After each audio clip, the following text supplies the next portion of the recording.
Yo dudes, Darkness here. My throat is still recovering from a real nasty virus, so enjoy these 2 episodes of Alone in the Woods featuring shapeshifters, mountain monsters, and more. Alright then, I'm gonna go snort some cough drops. Dark Lore 2 from Smoke Jumper. Well, I applaud your storytelling. My chiropractor friend said, the one who inspired my last story, had the chance to listen to what I wrote based on the events he shared with me over several visits. To say the least, he was impressed. So much so, in fact, that he put me in touch with another friend of his, a man who had quite the story to tell. After hearing what this man had been through, I decided to do my best to write it from his perspective, making sure to capture his expertise and the rawness of his experience. For the sake of this story, I'll call him Rick. I'm Rick, and I've spent over 20 years working in forestry, 10 years as a smoke jumper, and another 10 as a forestry surveyor. As a smoke jumper, I parachuted into remote areas to fight forest fires. We were the first responders, carrying everything we needed to contain fires until backup arrived. It was tough, exhausting work, but also incredibly rewarding. When I transitioned to being a forestry surveyor, the focus shifted to assessing forest health. My job involved studying tree growth, monitoring ecosystems, and helping forests recover after disasters. It was slower paced, but no less important. Both roles provided me with unforgettable experiences with wildlife. As a smoke jumper, I witnessed the chaos caused by fire, as animals like bears and mountain lions were forced to flee in panic. On the other hand, as a surveyor, my encounters were generally more peaceful. Deer would occasionally approach me, and hawks would circle overhead as I worked. However, not every encounter was tranquil. I once startled a rattlesnake on a burned trail, an experience that I will never forget. The aftermath of wildfires is what lingers in my mind the most. I once conducted a survey of a portion of wilderness after a devastating fire. The landscape was eerily haunting. Everything was covered in ash, and the trees stood as scorched skeletons. The silence was deafening. Before a fire, forests are filled with life-giving sounds. Afterward, there's nothing. It's as if the very essence of life has been drained from the land. I'll never forget finding a deer carcass, half buried in ash, a stark reminder of how devastating these fires are for all living things. By the time I reached my survey site, I felt like the fire's destruction was etched into my boots and lungs. Seeing a burned forest up close is something I'll never get used to. Even with all I've faced, nothing compares to the eerie silence of a blackened forest. Though, if I had to choose, I'd still take that over what happened to me once while fishing in Alaska. I was waist-deep in a stream, focused on casting for rainbow trout, when I heard a loud crack from the brush behind me. Slowly turning, I spotted a massive grizzly bear stepping out from the undergrowth. Its golden brown fur glistened in the sunlight, and its sheer size sent a chill down my spine. I froze while my heart pounded, running through every bear safety tip I'd ever learned. At first, the bear didn't care about me. It lumbered downstream, swiping at the trout in the water. I took the chance to quietly move upstream, trying not to draw its attention. But as the minutes passed, the bear was slowly moving closer. My grip tightened on my fishing rod, and every instinct screamed for me to run. But I knew better. When the bear got close enough that I could feel its presence in my chest, it stopped. It lifted its massive head and stared right at me. My options were non-existent. I couldn't run, couldn't fight. All I could do was lower my rod and back away, murmuring soft, calming words. The bear let out a dismissive huff and turned back to its hunt for fish, letting me go. Despite my years in the wild, That encounter was unlike anything I'd faced, but it wouldn't compare to what came next. In the spring of 2024, I was asked to survey the Gospel Hump and Frank Church wilderness areas in Idaho. The job sounded straightforward. Parachute into Gospel Hump, collect water and vegetation samples, and take tree ring data to assess forest health. Once done, I'd head to Frank Church to do the same before hiking out. The mission was urgent. Because of the pandemic, these ecosystems hadn't been monitored in years. Any changes to water quality, plant life, or signs of pests might have gone unnoticed. The stakes felt high. It was critical to see how these wildernesses were holding up. Once the permit process began, I planned meticulously for the vast and unforgiving wilderness areas. Detailed maps guided my route, and I identified potential hazards like landslides from rapid snowmelt. Contingency routes ensured safety. I also marked water sources, areas where fire were permitted, and emergency exits.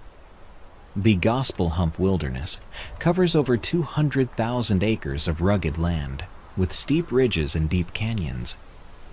Elevations range from just under 2,000 feet to over 8,000 feet, and the wildlife is as diverse as it is unpredictable. Black bears, cougars, elk, mountain goats, and even smaller creatures like foxes and marmots.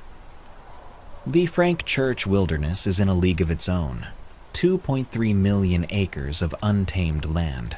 It's one of the most remote areas in the lower 48 states, with jagged peaks, rushing rivers, and dense forests. This vast wilderness is home to grizzly bears, wolves, moose, and even wolverines. The steep terrain and unpredictable weather make it more challenging than any place I'd worked before.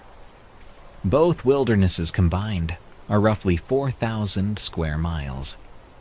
Packing for a trip like this isn't just about convenience, it's about survival. These federally protected wilderness areas have strict rules. Motorized vehicles and tools like chainsaws are banned, so everything has to be done by hand.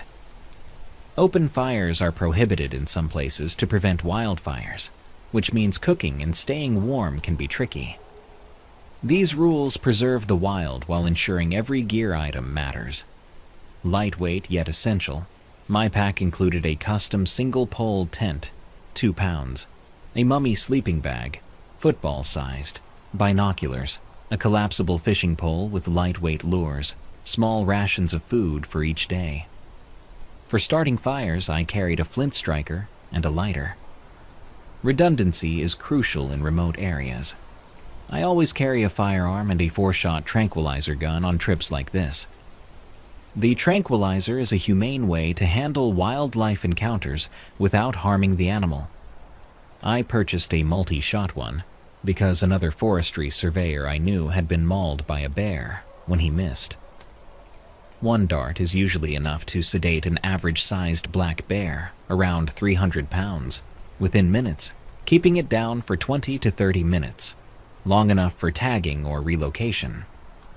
Now, whether it's a bear or a mountain lion, they're not malicious. They're just trying to survive, like me. The firearm, a .357, is a last resort, something I hope never to use. But in a place like Frank Church, being prepared for anything is non-negotiable. Clothing was crucial for this trip. I packed moisture-wicking base layers, durable hiking pants, and a waterproof shell. My GPS and satellite phone were essential. Cell phones don't work there, and the sat phone was my only reliable link. I also carried a digital camera, maps, and a compass as GPS backups. My first aid kit was stocked with basics and a tourniquet, as help would be far away. Utensils, a multi-tool, and enough food completed the pack, weighing about 35 pounds. Not light, but manageable. By mid-June, the permits were ready, a faster turnaround than usual, likely because of the urgency of the mission. My departure was set for just after the 4th of July. On the morning of the jump, I boarded a twin-engine turboprop a de Havilland DHC-6 Twin Otter. It's a small, reliable plane built for exactly this kind of work, with the agility to navigate rugged terrain and take off from short airstrips. We launched from McCall, Idaho, and as the engines roared, I felt that familiar mix of excitement and nerves. At 12,000 feet, I peered out the window. Below, the Gospel Hump wilderness stretched like an emerald sea, jagged ridges and shimmering streams breaking the dense forest. It humbled me to realize how untouched this land was. The pilot gave the signal. I strapped on my parachute, a square rig model perfect for tight landings. My heart raced as I approached the open door, the wind roaring around me. Even after years of jumps, that moment before stepping out still brought a rush of adrenaline. I took a deep breath and leapt. The freefall was exhilarating. The wind whipped past me as the ground seemed to rise up. At 3,500 feet, I pulled the cord, and the parachute deployed with a satisfying whoosh.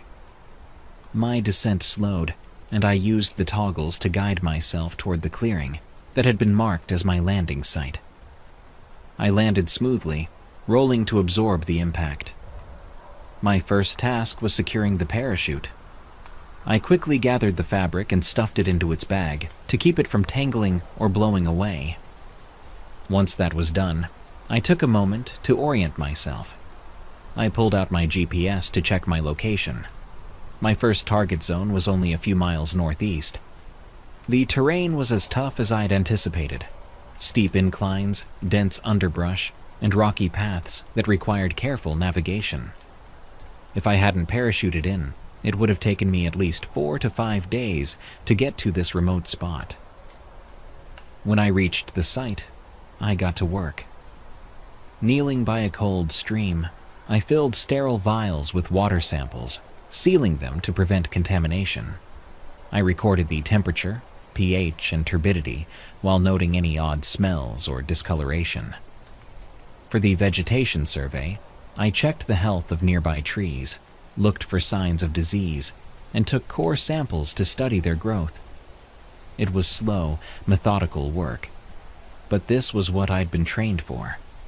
Once finished, I looked at my map and reviewed my route to the next site, a solid 15 miles away. There was no way I'd make it by nightfall. The forest was dense, the kind of place where sunlight barely filters through the canopy, and every step felt like 3, thanks to the underbrush and the weight of my pack. Hiking until 7 p.m., I paused for a quick meal and continued for an hour before finding a spot to camp. Dense foliage insulated me and masked my scent. By 8:30 in my tent, fast asleep by 9 p.m., exhausted from the day. I woke to a chilling scream echoing through the forest around midnight. The scream, deep, guttural, and unlike anything I'd ever heard. I've heard bears growl, mountain lions scream, and wolves howl in my years out here. I've even heard lions roar on a vacation to Africa. But this sound was different, something primal and haunting. The horrifying scream sounded like the word "woe" was being exhaled with every ounce of strength from whatever was making it, dragging the scream out for about 45 seconds. The sound reverberated all around, making every hair on my body stand on end. Then, as the first scream died out, another one answered it from a distance. It was as if 2 massive creatures were communicating or challenging each other from opposite sides of the valley. The horrific back and forth continued for nearly 2 hours, each scream as terrifying as the last. The forest, which had been alive with the usual nocturnal sounds of insects and small animals, was now deathly silent, as though every living thing was holding its breath. Sasquatch stories had always fascinated me in a casual fireside kind of way. I'd heard them in bars, taverns, and fire camps, but I'd never been a believer, or a skeptic for that matter. I'd always sat on the fence, enjoying the stories without fully buying into them. But these screams, they sounded exactly like the descriptions I'd heard. It was hard to shake the feeling that something was really out there. When the screams finally ceased, the silence was unnerving. My nerves were shot, and I couldn't sleep. Exhaustion took over, and I drifted off, but it was restless sleep. I woke up around 9 a.m., much later than usual, the sunlight already streaming through the forest canopy. Frustration hit me hard. Not only was I 2 hours behind schedule, but the unsettling events of the night were fresh in my mind. I had no desire to linger in this area any longer than necessary. The thought of fishing, which had excited me the night before, was now the last thing on my mind. All I wanted was to pack up and get moving. By 9:30, my tent was stowed, my pack was on, and I was hiking with purpose, trying to shake the lingering unease from the night's screams. I wasn't just hiking, I was pushing myself in a way I hadn't in years. The thought of those sounds haunted every step. My rational side told me I was safe, but instinct told me to keep moving. I had 11 miles to reach my target area, including a mountain pass. Normally, I'd pace myself on steep terrain, but not that morning. I jogged through valleys and charged uphill with determination. I was traveling to testing sites with no path, which resulted in slow progress. The early morning light cast long shadows in the valleys, and the air carried the heavy scent of damp moss and pine. Normally, I'd photograph the streams, towering trees, or an occasional bird flitting through the canopy. But my focus was singular. Put as much distance as possible between me and that eerie campsite. The brutal climb to the mountain pass left my legs burning and lungs heaving, yet I pushed on, adrenaline overriding fatigue. The narrow pass with jagged rocks and steep drop-offs demanded caution.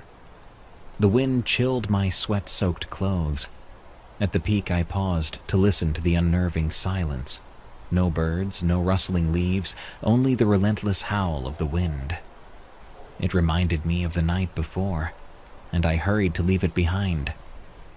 By the time I reached the other side, my legs felt like lead. My stomach growled, reminding me I hadn't eaten much since the night before. I paused just long enough to drink some water and eat a protein bar, barely tasting it before shoving the wrapper back into my pack. The forest around me was silent, and the crunch of my boots on the trail felt deafening in the stillness.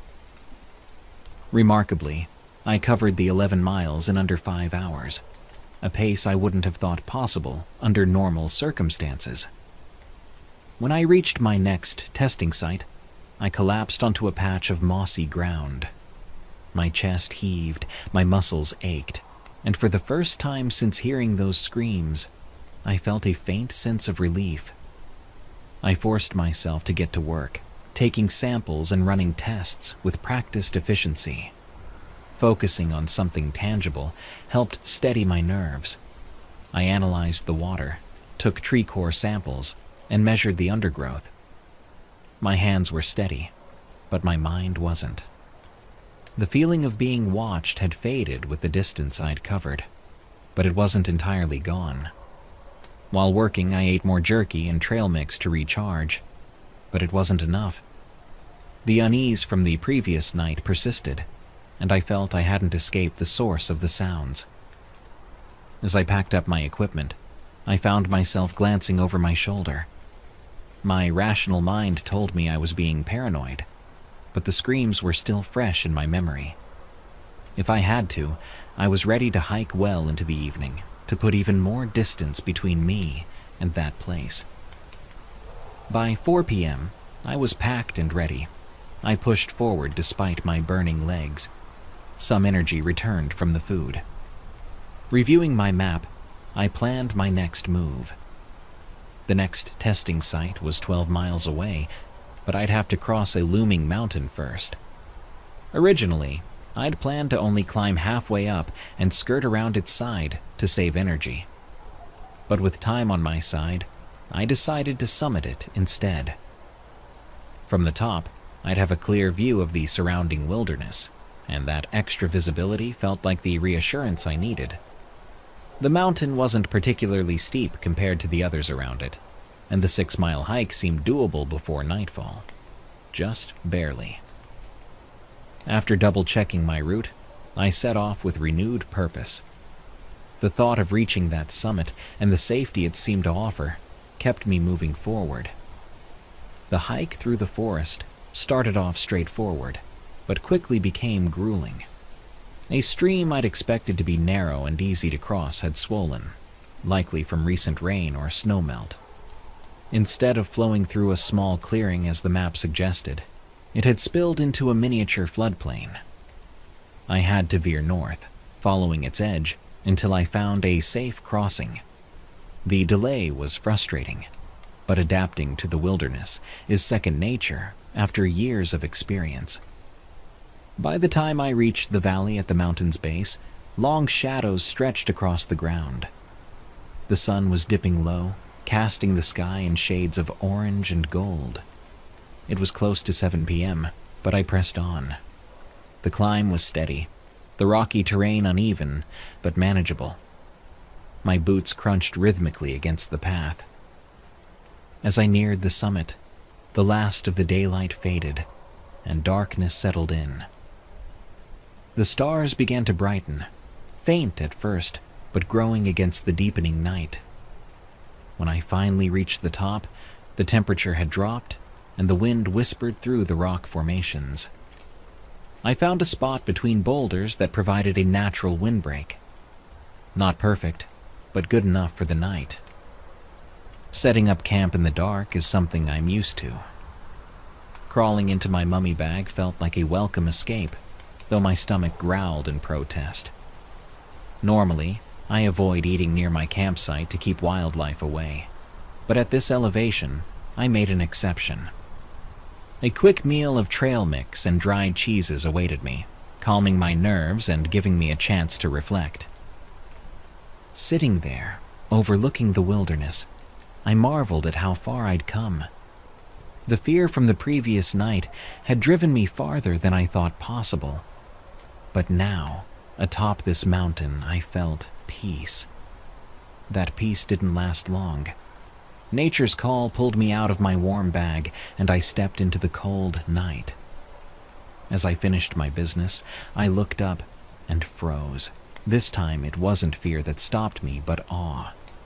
The stars above were brilliant, brighter than I'd ever seen. The longer I stared, the more I noticed.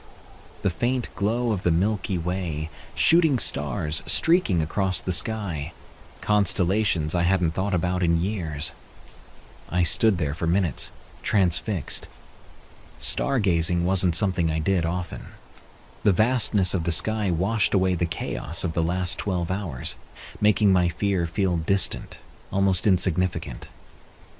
Eventually, the cold forced me back to my tent. As I zipped into my sleeping bag and fell asleep. The next morning, I woke shivering, the wind cutting across the mountain's summit with a biting chill. My sleeping bag had done its job, but the cold seeped in regardless. As I packed up my supplies, I kept moving to stay warm, my fingers fumbling slightly as I worked against the wind. Regardless of it being summer, being up at that elevation, the wind is cold. The descent down the mountain was slow and steady. Each step required care as the terrain shifted underfoot, the rocks loose and slick from condensation. Hours later, I reached the bottom, or as mountaineers say, I had descended to the col. The forest below welcomed me with stillness, and I pulled out my map to confirm my bearings. Everything lined up. Northeast was my next destination, where another test site awaited me. But first, there was the creek I'd marked, my planned fishing spot. As I walked toward the creek, the thought of fresh trout had my stomach grumbling. Sure, I had rations, but nothing beats the taste of fish caught and cooked in the wild. I set down my pack and assembled my fishing pole, attaching a small lure Fishing in remote areas like this, where the fish rarely encounter people, is almost a sure thing. After just a few casts, I reeled in a 12-inch trout, its silver scales shimmering in the sun. This creek was marked on my map for more than just its fish. I knew fires were permitted here. I quickly gathered dry wood and kindling and started a small flame. Using the pan I'd packed, I cooked the trout as its savory aroma filled the air. While it sizzled, I cast my line again and caught another of similar size, adding it to the pan. By the time I'd eaten, my body felt rejuvenated, the warmth of a proper meal working wonders on my spirit. After cleaning up and washing up in the creek, I packed everything carefully and set off along a deer trail that hugged the water's edge. The forest was serene, the gentle rustle of leaves and the bubbling creek my only company. Then I heard it, movement in the distance, heavy and fast. I froze. Grunting sounds followed, low and guttural. I knew right away it was a bear. Before I could decide my next move, the sound of crashing undergrowth grew louder, and I knew the bear was running towards me. My heart leapt as instinct kicked in, and I bolted off my planned path, staying close to the creek for guidance. I didn't even attempt to reach for my tranquilizer gun. My feet pounded against the ground as I ran, the adrenaline surging through me with every step. Suddenly, a loud splash erupted behind me. I didn't dare turn, thinking the bear had plunged into the creek. I kept my pace, my breath ragged, until out of nowhere, a grizzly burst through the foliage ahead. It charged right across my path, not even slowing to look at me, before vanishing into the forest on the other side. The encounter startled me so much I came to a stop, my chest heaving. But then I heard a watery noise in the creek behind me. Slowly I turned, and about 50 feet away stood something massive in the creek, a creature I'd only heard about in stories. It was enormous, easily 9 feet tall, with broad shoulders and a muscular build that seemed almost otherworldly. Its body was covered in thick, dark brown hair, matted in places, giving it a wild and untamed appearance. Its face was a strange mix of human and ape, with deep-set eyes that locked onto mine. From 50 feet away, I couldn't help but compare its size to a fully loaded wild land firefighter. I'd been close to many, obviously, but this creature dwarfed even the largest fully geared firefighter I'd ever encountered. It didn't just look bigger. It felt massive, its sheer presence radiating power. The Sasquatch didn't move. It just stood there, staring at me, as if as shocked to see me as I was to see it. I couldn't think, couldn't process. Fear, awe, and disbelief clashed in my mind, leaving me frozen in place. The Sasquatch, there was no other word for it, tilted its head slightly, as if trying to understand what I was. My senses finally kicked in, and I remembered what I'd done with the bear in Alaska.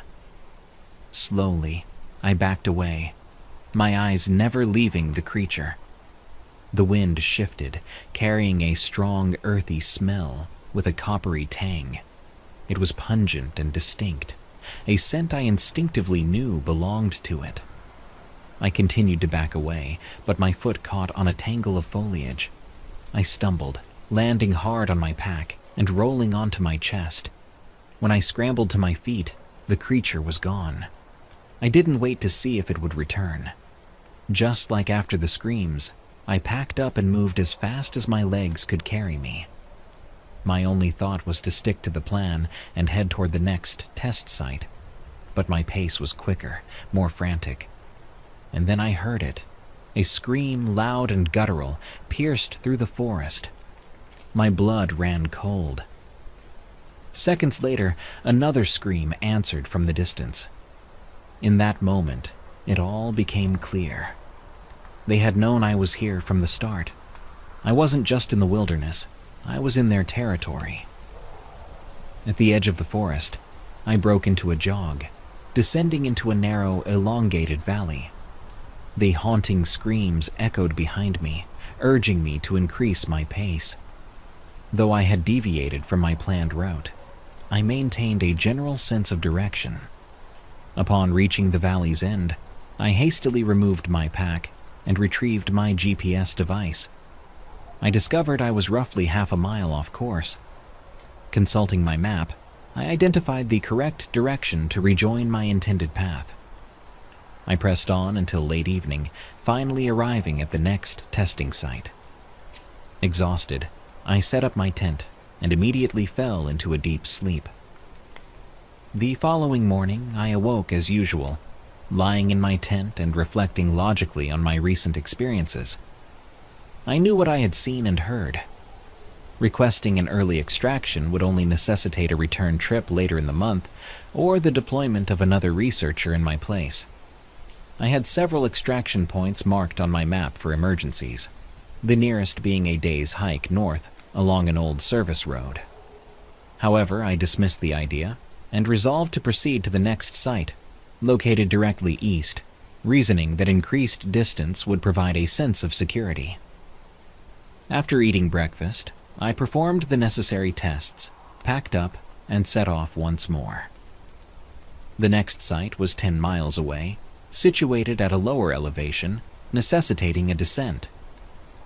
Maintaining a brisk pace, I crested a small hill and encountered the only road in this wilderness, a seldom used route in poor condition. The road served as a boundary between two wilderness areas. Its deteriorated state explained why the emergency extraction point was located further north.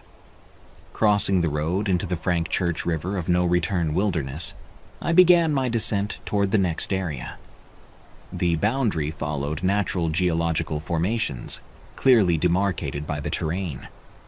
The descent was gradual, with elevation dropping from 6,000 feet near Dagger Creek to around 4,000 feet in the lower regions.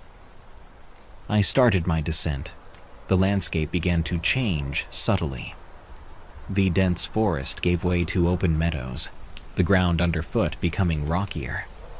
The sun climbed higher in the sky, its warmth a welcome respite from the cool morning air. Despite the challenging descent, I welcomed the warmth and change. I arrived at my next testing site just as the sun dipped below the horizon. Exhausted but relieved, I set up my equipment and performed the necessary tests by the dim light of my headlamp. As soon as everything was packed away, I climbed into my tent and fell asleep almost immediately, grateful for the quiet. The following 2 nights were similarly uneventful. I allowed myself to slow my pace, taking time to rest, fish, and enjoy the meals I prepared. The fresh trout was plentiful and delicious, and for a brief moment, I almost felt at peace in the wilderness. It was a rare reprieve, but I knew better than to let my guard down completely. The testing sites I visited didn't follow any obvious course or pattern. They seemed scattered across the wilderness, chosen to sample different types of vegetation and terrain. If I had to describe their arrangement, it was like tracing a jagged backward sea across the region. I continued southward, marking my progress as I worked my way toward the next site. One morning, after a quiet night, I packed up and headed to a testing location only 4 miles away. It seemed like an easy day's hike, and after fishing for breakfast, I felt ready to tackle the trail. I hugged the tree line of the mountain I needed to navigate around, confident that the steep drop-off on my map would be passable if I skirted along its side. But as I rounded the bend, it became clear that wasn't an option. The sheer cliffs dropped sharply into the valley below, far more dangerous than I had anticipated. Frustration set in as I checked my map again. The only options were to double back, descend, or ascend and go over the mountain. Descending looked equally treacherous, and I was tired of backtracking, so I chose the upward climb. The ascent took longer than expected, each step testing my stamina as the loose rocks and uneven ground slowed my progress. Finally, after several hours, I crested the peak and began my descent, relieved to find a flat clearing where I could take a much-needed break. As I caught my breath, the wind shifted, carrying with it a low, haunting sound. At first, I thought it was the wind itself, but then I heard it again, distinct, mournful howls echoing through the valley below. Wolves. Normally, wolves wouldn't concern me. They're shy of humans and tend to avoid confrontation unless provoked. Still, the sound sent a chill down my spine. Curious, I pulled out my binoculars and scanned the valley. It didn't take long to spot the pack, about 8 wolves clustered around a downed elk. They tore into the carcass, but something felt off. One wolf stood apart from the others, its sheer size dwarfing the rest of the pack. Its posture was wrong, almost unnatural, and the way it ate seemed off. I couldn't look away. The massive wolf's fur was a dark coat blending into the shadows around it. My hair stood on end as I realized how unnatural it looked. It wasn't just its size, twice that of any wolf I'd seen, but something about its presence that unnerved me. A freak of nature, I told myself, though the thought did little to calm me. I know wolves' hunting range likely stretched over a vast area. There was no way to avoid the entire range, but I could alter my route to steer clear of the pack. Skirting the base of the mountains seemed the safest option, keeping me out of their sight and scent. I marked a new path on my map, adding roughly 5 miles to my journey, enough to keep a wide berth while still reaching the next testing site. With my route adjusted, I packed up and set off again. Even with my precautions, the thought of that massive wolf and its unnatural presence left me feeling exposed. I skirted around the base of the mountains, keeping the jagged cliffs to my right as I made my way to the testing site. The climb down into the valley where the site was located was steep but manageable, and I performed the necessary tests almost mechanically. The routine of sampling and recording providing was again a welcome distraction. Once I was done, I retraced my steps back to the base of the mountain and began heading south, pushing the lingering thoughts from my mind. That evening I made camp earlier than usual near a creek, knowing that the trail ahead would be more treacherous. The hours of light left were spent preparing gear and eating a simple meal before crawling into my tent. The wind outside was lulled me into a deep, dreamless sleep, eager to rise early and tackle the day. At first light, I woke to the sound of the babbling creek and wind on my tent. I fished for my breakfast, catching a decent-sized trout that I quickly fried up. As I ate, a noise carried faintly on the wind.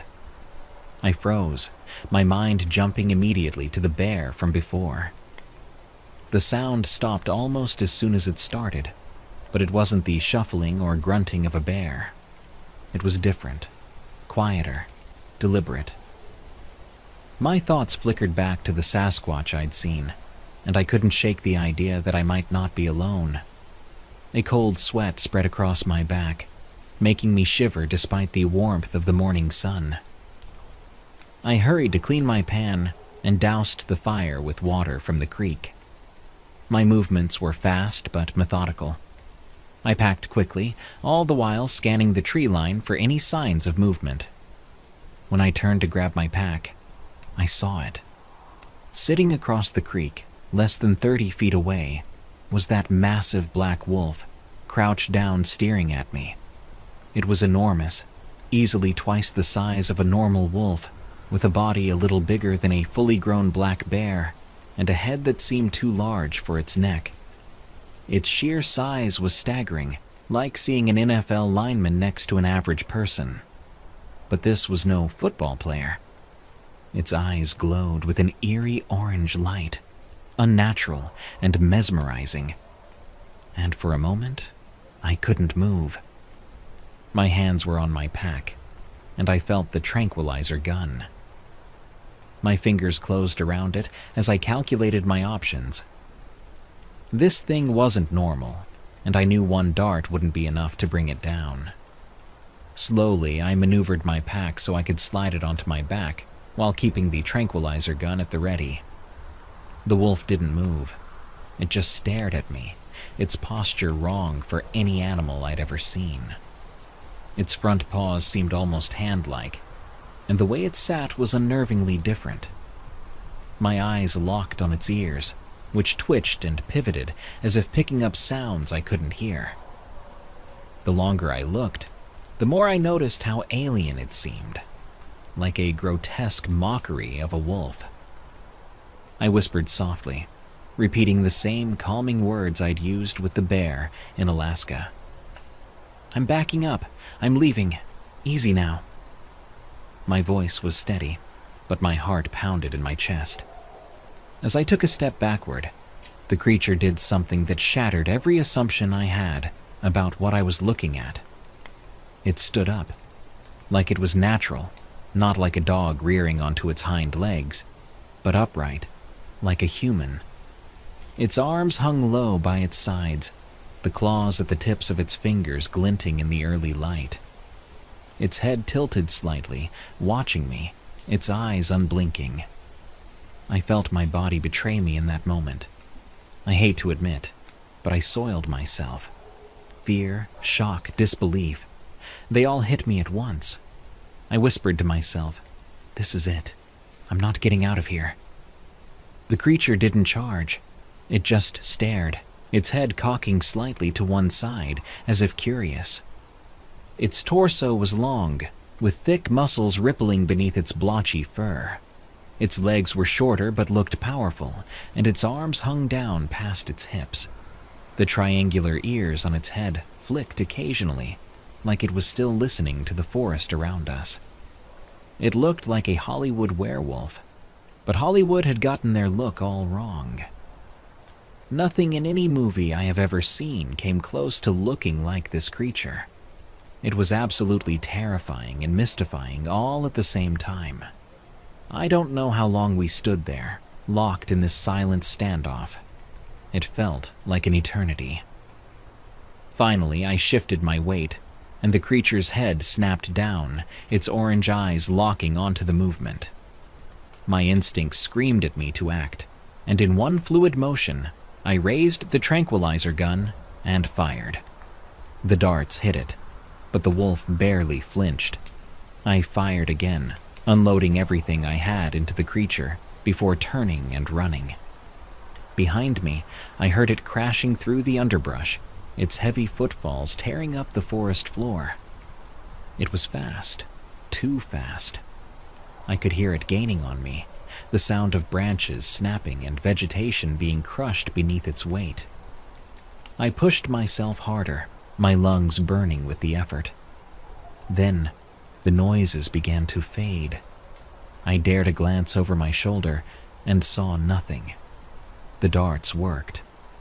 I didn't stop running until the forest fell silent again, the only sound my ragged breathing. Whatever that thing was, it had stopped chasing me. For now. I stopped for the briefest of moments, slinging my pack off and reloading my tranquilizer gun. I also retrieved my firearm, changed into new pants, and secured its holster to my belt. As I stood there, the weight of fear crashed over me, leaving me trembling and sobbing. A thought crossed my mind. What the hell is in these woods, out in the middle of Idaho? First a Sasquatch, and now a werewolf-looking thing. Just what is lurking in these mountains? The treacherous hike ahead involved ascending a significant elevation, nearly 3,500 feet over a short distance. This section of the wilderness is known for its steep, rugged mountains and deep canyons. I knew there were only two ways out of this area: back the way I came or this insane ascent. For now, the ascent was my only option. After arming myself and reloading the tranquilizer gun, I donned my climbing gloves and attached grips to my boots, just in case. My sole comfort was the thought that the creature might be asleep somewhere behind me, and I doubted it could follow me up the steep embankment. After making the arduous trek up the steep embankment, a journey that took several grueling hours, I removed my climbing gear and pressed on. This part of the trail was one I had been looking forward to and wanted to take my time on, as it was noted to be part of the original Lewis and Clark exploratory routes. Lewis and Clark had avoided the Salmon River, deeming it too treacherous, which is why it's known as the River of No Return, and now I wouldn't have the chance to enjoy it. The next testing site was 12 miles southwest. At my usual pace, I could reach it, but I wasn't sure if I wanted to proceed. Uncertainty clouded my thoughts, but I knew that heading that way led to an exit route I had planned, potentially bringing me back to the road dividing the wilderness areas. I reached the testing site by 5 p.m. Thinking rationally, I told myself, I'm here. I haven't heard anything, so I'll do the test. I completed the procedures, albeit hastily, in under an hour, and set off again. I disliked rushing through tests, but circumstances demanded it. Continuing southwest, I approached a shallow gorge with a swift river below, where I had planned to set up camp and fish the following morning. I was ahead of schedule and didn't want to stop. Since sleeping atop a mountain had previously provided a good vantage point of my surroundings, I decided to do it again. Without consulting my map, I chose the nearest mountain by sight and began my ascent. By late evening, I had broken through the tree line and neared the summit. I paused to survey my surroundings, and by dusk, I had reached the top. I found a suitable spot behind a fallen rock formation that would serve as a windbreak and made camp. Rummaging through my pack, I ate a granola bar and some dried cheese. Exhaustion from the day's elevation gains left me nearly delirious. My legs felt like jello, yet simultaneously as if they'd been stung by 1,000 bees. As I lay there, my legs grateful for the rest, I fell asleep. I woke to the sound of fierce winds rattling my tent and the piercing whistles of gusts slicing through the night. Drops of rain pelted the fabric in uneven bursts, and then, crack, an ear-splitting clap of thunder shook the mountain. I froze, gripping my sleeping bag, as flashes of lightning illuminated the tent for split seconds at a time. The storm had settled directly over the mountaintop, and I was trapped within it. Unzipping the tent cautiously, I peered outside and was greeted by a thick mist swirling in every direction. The clouds had descended, encasing the summit in a damp, ghostly shroud. Lightning danced in the mist, its bright flashes accompanied by deafening rumbles that reverberated through my chest. The rain wasn't falling so much as floating, carried sideways by relentless gusts. It felt as though the storm had swallowed the mountain, and I was at its mercy. For over 40 minutes, chaos reigned. The wind howled through the rock formations I had sheltered behind, breaking apart in high-pitched whistles. My tent buckled under the force, and every nerve in my body was taut, anticipating collapse.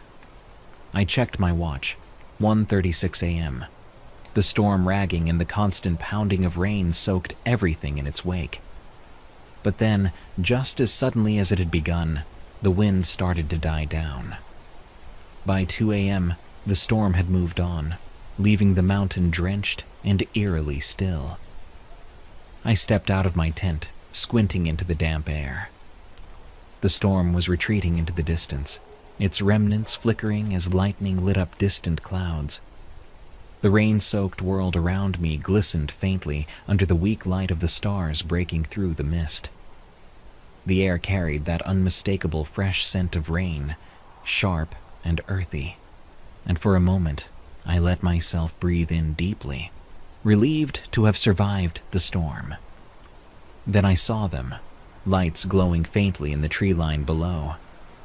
My stomach dropped as I stared, trying to process what I was seeing. The lights weren't flickering like campfires or flashlights. They were steady, spherical, and unnatural.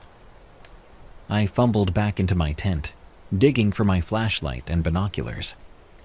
Grabbing them, I moved to the edge of the rocky summit and trained my binoculars on the lights. What I saw made my blood run cold. The lights weren't camping lanterns or headlamps. They were high up in the trees, like glowing orbs hovering in the darkness. My breath hitched, and I muttered aloud, "No, no way." A tremor crept into my voice. It has to be that creature, that thing, that werewolf. Panic gripped me as the reality of my situation sank in. I was trapped on this drenched mountaintop, with nowhere to run. These steep, slippery slopes were a death sentence in the dark, but staying put felt like waiting for my doom. If it came for me, there would be no escape. Back in the tent, I armed myself with both the tranquilizer gun and my firearm, and my shaking hands reached for the satellite phone. Pressing the call button, I whispered, "Please, please answer." After a few rings, a groggy voice came through. "Rick," Carl said, half asleep. "Are you okay?" "Alive," I replied, my voice shaky. "If that's what you mean, but I don't know for how long." "What do you mean?" Carl's tone shifted, waking fully now. "I'm being hunted," I said, struggling to keep my voice steady. "There's this massive wolf. No, I don't know what it is. It's been trailing me since this morning. I hit it with 4 tranquilizer darts earlier, climbed 6,000 feet, and it's still following me." "Wait," Carl said. "Where are you now?" "Top of the mountain near," I gave the location, "where I set up camp. This morning I was down in the valley near one of the lowest testing spots. Now I'm at the summit." "It's 2 a.m. where you are," Carl pointed out. "How do you even know it's still out there? It's pitch black." "I shine," I said grimly. "I'm looking down the mountain. Its eyes are glowing from the tree line." Then came a howl, long and mournful, rising from the valley. It was deep and resonant, unlike anything I'd heard before. "Did you hear that, Carl?" I whispered urgently. "No," he said. "I didn't hear anything." "It's howling," I muttered, the words barely audible. "Rick, calm down," Carl said firmly. "You're armed, right? Stand your ground. If it comes close, tranquilize it, then shoot if you have to." "That might work," I said, my voice cracking. "But this thing is the size of a black bear. And Carl, I swear, this morning it stood up, not like a dog, like a man." Carl went silent for a moment after I told him the creature had stood up like a man. I could hear him breathing on the other end of the line, probably trying to process what I'd just said. Finally, his voice came through, cautious but calm. "Rick, are you absolutely sure about what you saw? I mean, you've been under a lot of stress, and you're out there alone. It's not impossible for your mind to play tricks on you." "I know what I saw, Carl," I said sharply. "This thing isn't normal. It's not just a big wolf. It stood up, Carl, like a human. Its arms hung by its sides, its head tilted like it was thinking. And those eyes, they're not right. They glow orange. I'm telling you, this isn't my imagination." Another pause, then Carl's tone shifted, becoming more serious. "Okay, Rick, listen to me. If you're certain about this, if you really believe you're in danger, I can start the extraction process. You know it'll take hours to get anyone out to where you are, but I can make the call." I hesitated, gripping the phone tightly. And what if it doesn't wait? What if this thing comes for me before anyone can get here? That's why I need you to stay calm, Carl said firmly. You've got your weapons, right? If it gets close, you have a plan. You're smart, Rick. You've handled worse situations before. Just think about it logically. But if you need to get out, say the word, and I'll make it happen. I swallowed hard. Just be ready, Carl. If I call again, it might mean I don't have much time. I'll stay by the phone, he said without hesitation. You're not alone, Rick. Just hang in there. The wind had settled, leaving an eerie stillness over the mountain. My tent, still damp from the storm, clung to me like a second skin as I lay inside, gripping the tranquilizer gun with one hand and the firearm with the other. Every nerve in my body was on edge. The memory of those glowing eyes burned into my mind. I tried to convince myself it wouldn't come. It had to be miles away, recovering from the tranquilizer darts. But in the back of my mind, I knew better. Then I heard it. A branch snapped somewhere down the slope. The sound wasn't loud, but in the silence of the mountain, it may as well have been a gunshot.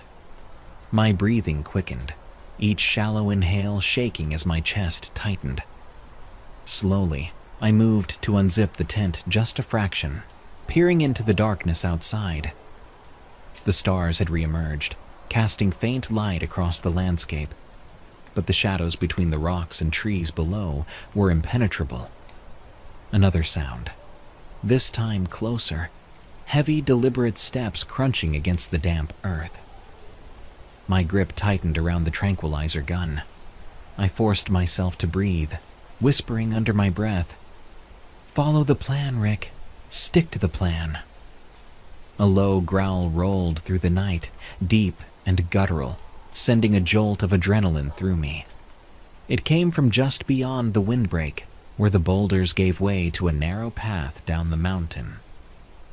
My stomach turned as I realized it was already here. Suddenly, a shadow moved. It was subtle at first, blending seamlessly with the night. But as it stepped into the starlight, my worst fears were confirmed. The werewolf had found me. Its form was massive, towering at least 8 feet tall as it stood upright, its long arms hanging low by its sides. The damp fur clung to its muscular frame, and its head swiveled slightly, ears twitching as it scanned the area. Those orange eyes glowed faintly in the dark, locking onto my tent with unerring precision. I swallowed hard, every muscle in my body screaming to run, but I stayed rooted to the spot. The plan. I had to follow the plan. Slowly, I positioned myself, steadying the tranquilizer gun toward the tent opening. My hand shook as I raised the barrel, but I forced it to steady. The creature took a step closer, its claws scraping against the rocks. It let out a low, rumbling growl, its breath visible in the cool night air. I could see its nostrils flare, sniffing the damp scent of rain-soaked earth. And me. I whispered again, barely audible. "I'm backing up. I'm leaving." But this time it wasn't like Alaska. This thing didn't seem curious or cautious.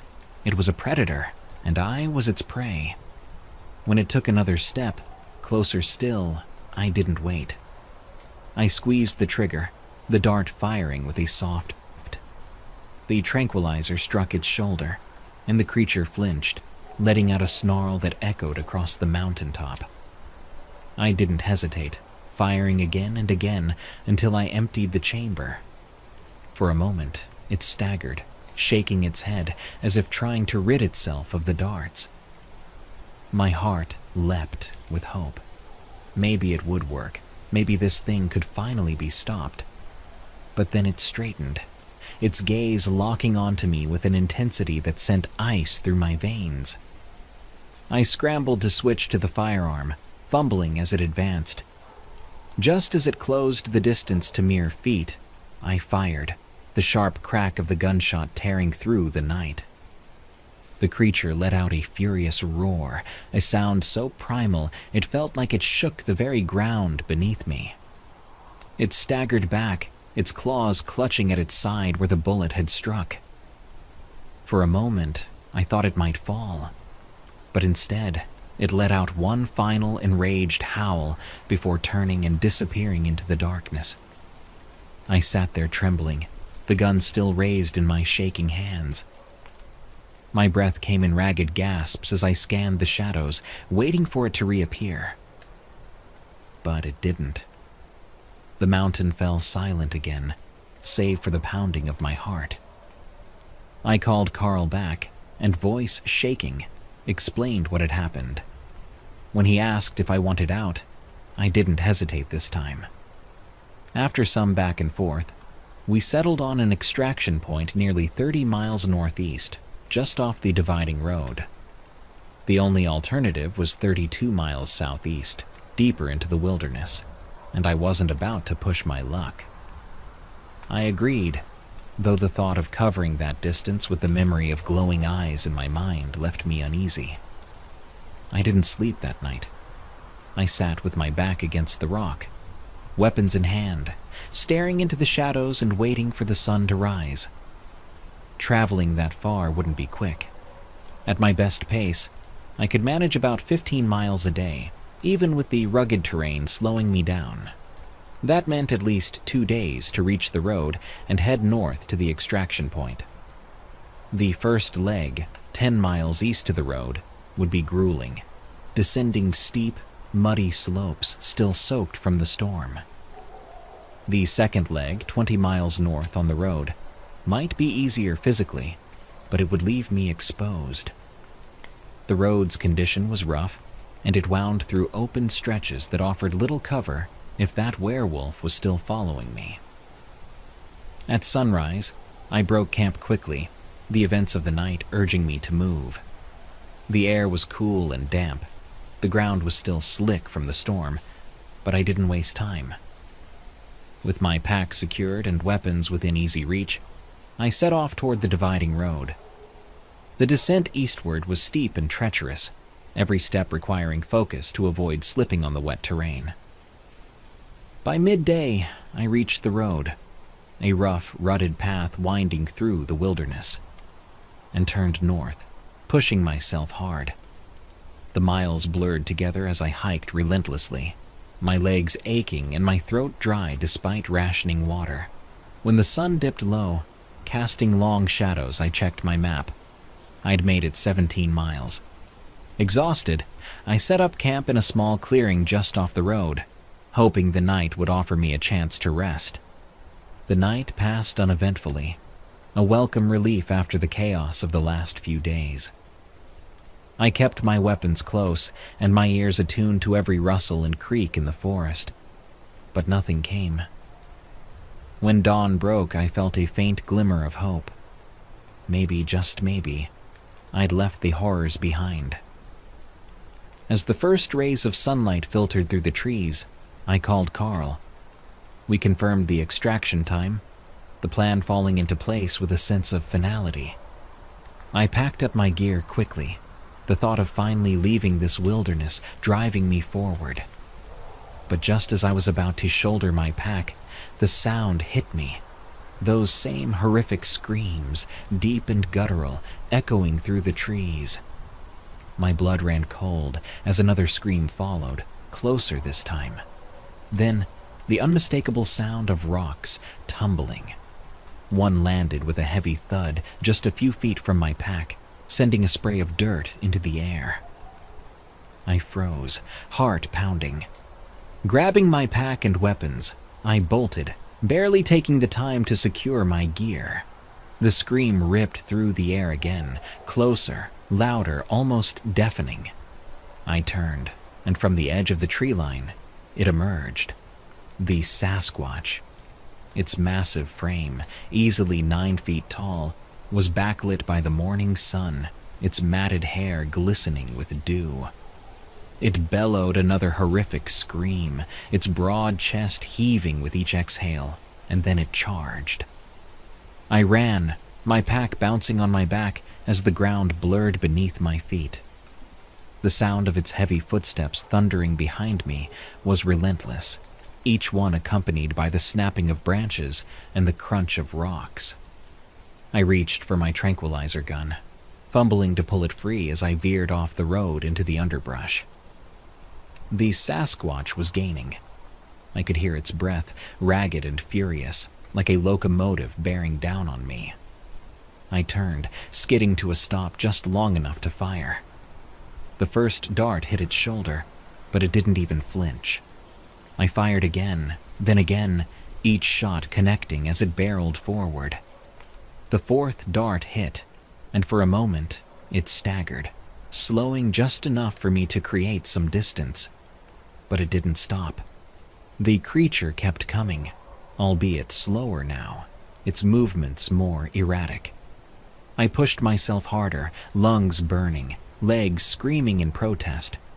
Finally, after what felt like an eternity, I heard it collapse behind me with a heavy thud. I turned, breathless and shaking, to see it sprawled on the ground, its massive chest rising and falling in labored breaths as the tranquilizers finally took hold. For a moment, I stood frozen, staring at the creature. It was otherworldly, its sheer size and presence overwhelming. The rational part of me screamed to keep running, but another part, curiosity perhaps, made me reach for my camera. I fumbled with my pack, pulling it free, when a movement in the trees caught my eye. The second Sasquatch emerged, this one smaller but no less terrifying. Its scream was sharper and filled with rage. It charged without hesitation. I bolted again, clutching the tranquilizer gun as I stumbled over a root. My knees hit the ground hard, but I scrambled to reload as the creature closed the gap. My hand trembled as I fired. The dart struck it in the chest, but it didn't stop. I fired again, barely taking the time to aim. The second dart hit, and then the third. Jumping to feet, I moved and fired the final dart nearly at point blank, and it staggered, its momentum carrying it past me before it crashed to the ground, its movements slow as it was trying to get up. It groaned as if sleepy. Panting and shaking, I didn't wait to see. I took off, my mind screaming one thing: run. As I stumbled back onto the road, I glanced over my shoulder, expecting to see another Sasquatch tearing through the underbrush behind me. Instead, I saw the one in the distance, barely visible through the trees. It swayed unsteadily, the effects of the tranquilizers heavy on it, and then it collapsed in a heap. My legs burned as I pushed forward, every step taking me farther from that nightmare. The road stretched endlessly ahead, winding through the dense forest, but I knew I had to keep moving. I kept my pace steady, forcing myself not to look back, the sound of my boots pounding the dirt road blending with my labored breathing. The weight of my pack felt like it doubled, but I didn't dare stop. The trees began to thin, and a distant hum broke through the forest's oppressive quiet. I realized with a jolt I was close, just a few more miles to the extraction site. The faint hum grew louder, and then I saw it, the plane circling low above the treetops, its metallic glint shining in the late morning sun. Relief flooded through me as it descended toward the clearing. I saw its wheels touching down on the rough, open terrain I needed to reach. About a half-mile to go, then I heard it screaming off in the distance. At this point, my legs were a knotted mess, and it looked like I was limping and running. Coming down the small embankment, I could see the pilot open his door. Another scream rang out as I moved into the open field and ran towards the plane. I heard something crashing behind me, and the pilot turned to finally realize I was close. I could see a look of bewilderment on his face when I approached the plane. The pilot didn't acknowledge me, but steered past me, so I turned and saw the massive Sasquatch, The first I had tranquilized standing on the edge of the clearing. It let out one last horrific scream before turning and disappearing into the woods. I tried to explain to the pilot, but all he said was, "I know now why you called for extraction." It was nothing but relief for my legs after that. I opted for prorated pay and had another finish the samples, which took place in late August. Their trip was successful as far as I know. Now, after researching things, I am sure that werewolf was a dogman. All I know is I don't ever want to return that part of Idaho again. I plan on keeping up doing this, but maybe I should be more careful before just accepting any job blindly without researching more on the potential different animals that could be out there.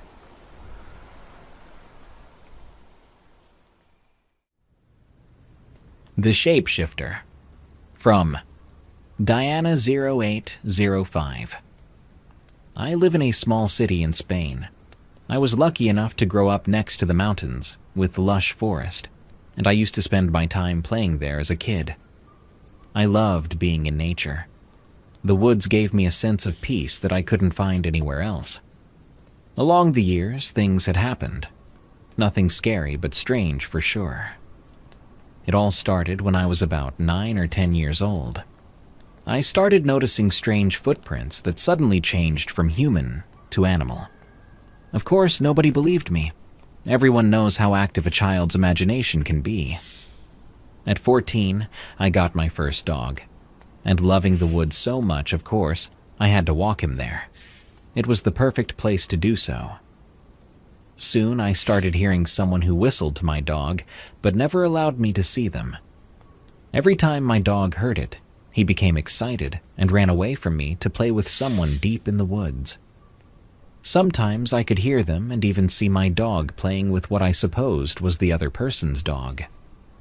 I never saw anybody else, just their dog, but the whistle was unmistakably human. I recall a boy's voice calling his name once.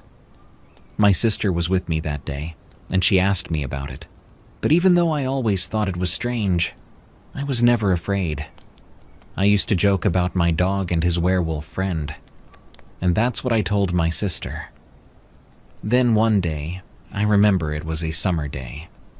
I was 15 or so, and I was walking my dog when suddenly he disappeared. I couldn't find him anywhere, and I was really scared. I came back home to check if he had come back before me, but he wasn't there. I was more and more upset every single moment, and I headed back to the woods to keep looking for him. I remember calling his name over and over. Then suddenly I heard a noise, and as I turned my head to check, I saw the shadow of a boy.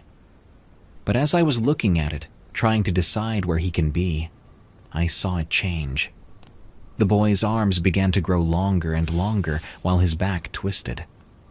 I could only watch in awe. I knew who he was, and I wasn't scared. The shift ended, and what moments ago was the shadow of a boy was now the shadow of a big dog or a wolf.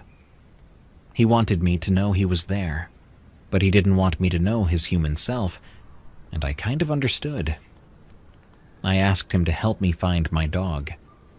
I said something like, "Please find him and tell him I'm waiting for him here."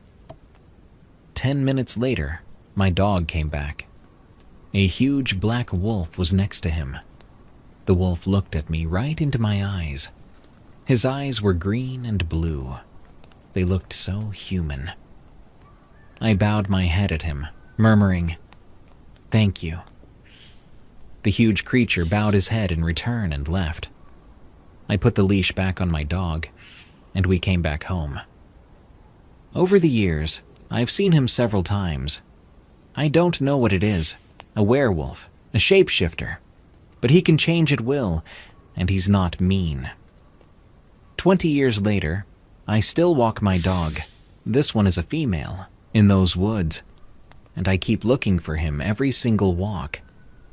I just hope I can someday learn his secrets, even though I have to keep them to myself. The Aurora Borealis, from Stella Sorensen. A few months ago, when the aurora borealis was predicted to be visible in the vicinity of around where I live, I decided it would be fun to go on a small road trip with my cousin and aunt. We got ready at their house and set off at around 12:30 a.m. The car ride felt longer than it was. We entertained ourselves by listening to music. The drive was surrounded by mountains of tumbleweed and rocks. Think of no civilization for miles. I love heading out there, even now. This setting was perfect for seeing the aurora borealis. We were around the southwestern part of Idaho, dipping into northern Nevada. The weather was warm, but a slight breeze provided a colder feel, and the pitch blackness outside added to the eerie ambiance.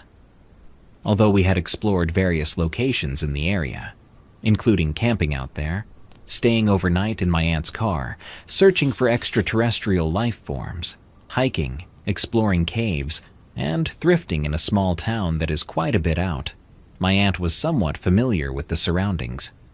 In contrast, my cousin and I are not exactly familiar with navigating around this area because we rarely use maps or any other navigational aids.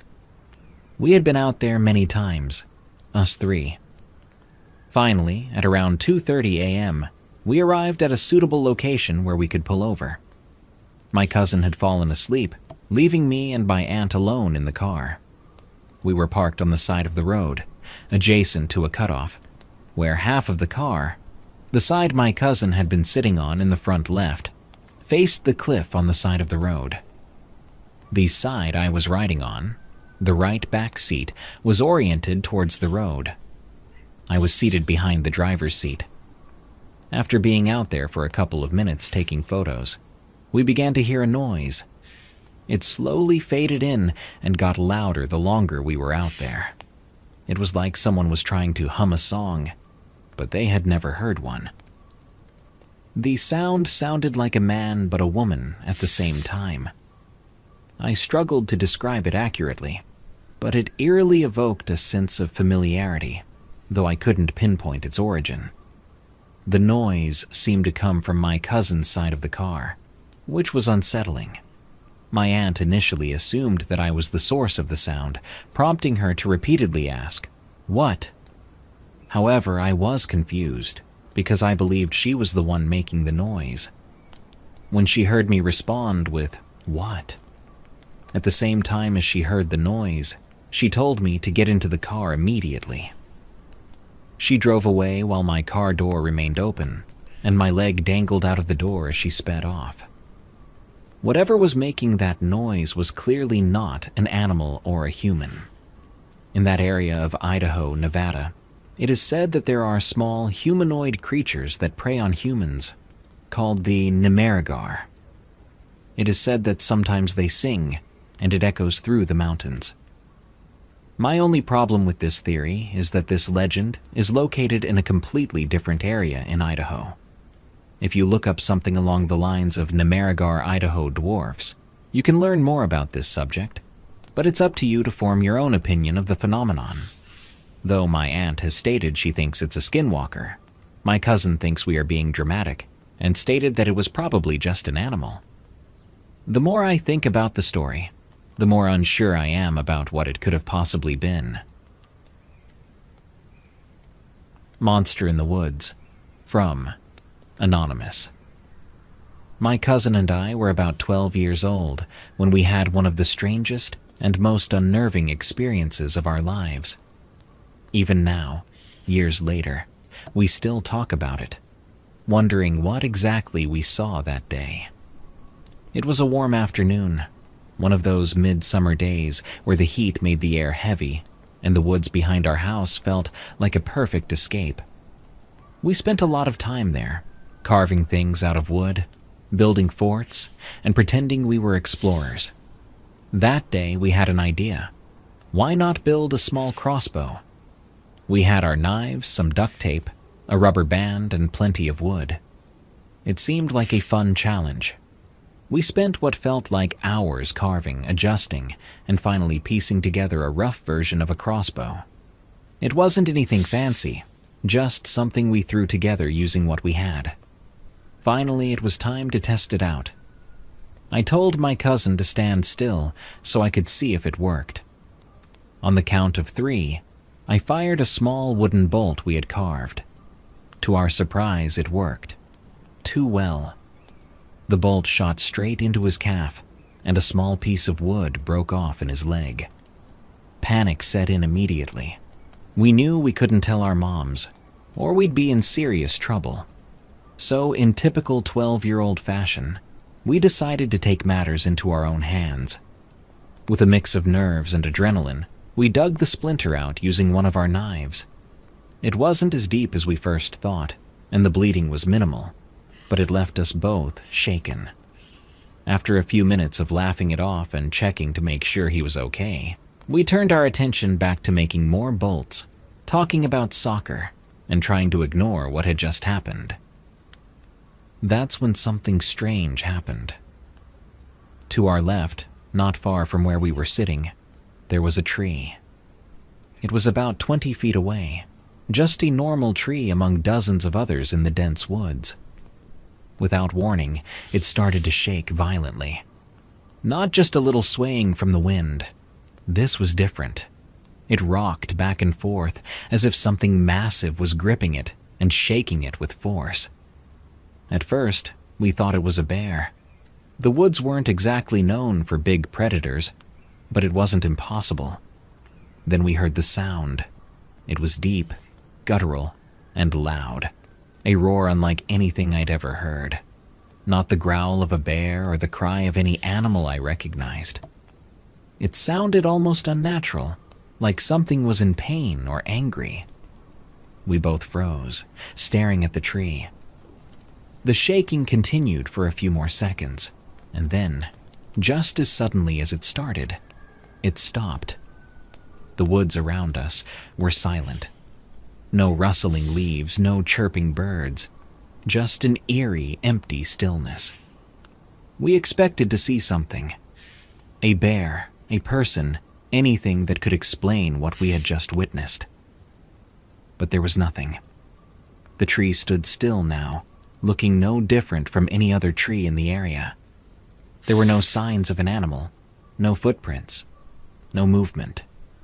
Just that lingering sense of something being very, very wrong. We didn't need to say anything to each other. We took off running, bolting through the woods, our unfinished crossbow and wooden bolts forgotten in the dirt. We didn't stop until we were back at the house, panting and out of breath. Our moms took one look at us, confused by how panicked we looked. We tried to explain, but they didn't believe us. "It was probably just the wind," my mom said, brushing it off. "Or maybe a deer spooked you." But we knew better. There was no wind strong enough to shake a single tree like that while leaving the others completely still. And that sound, we never heard anything like it before or since. For years, we avoided that particular part of the woods. We still ventured out there, but something about that area felt wrong. It was like the air was heavier, like we were being watched. We never saw the tree move again, never heard that sound, but the memory of that day stuck with us. Now, as adults, we've tried to rationalize what we saw. Was it some kind of animal we didn't recognize? A trick of the wind? Maybe even something supernatural? We've gone back to the spot a few times, hoping for some kind of clue, but nothing ever happens. The tree still stands, looking no different from any other, as if nothing ever occurred there. Maybe we'll never know what it was. Maybe it was just a one-time thing, something that we weren't meant to understand. But I do know one thing for sure. We weren't imagining it. Whatever happened that day in the woods was real, and it still sends a chill down my spine just thinking about it.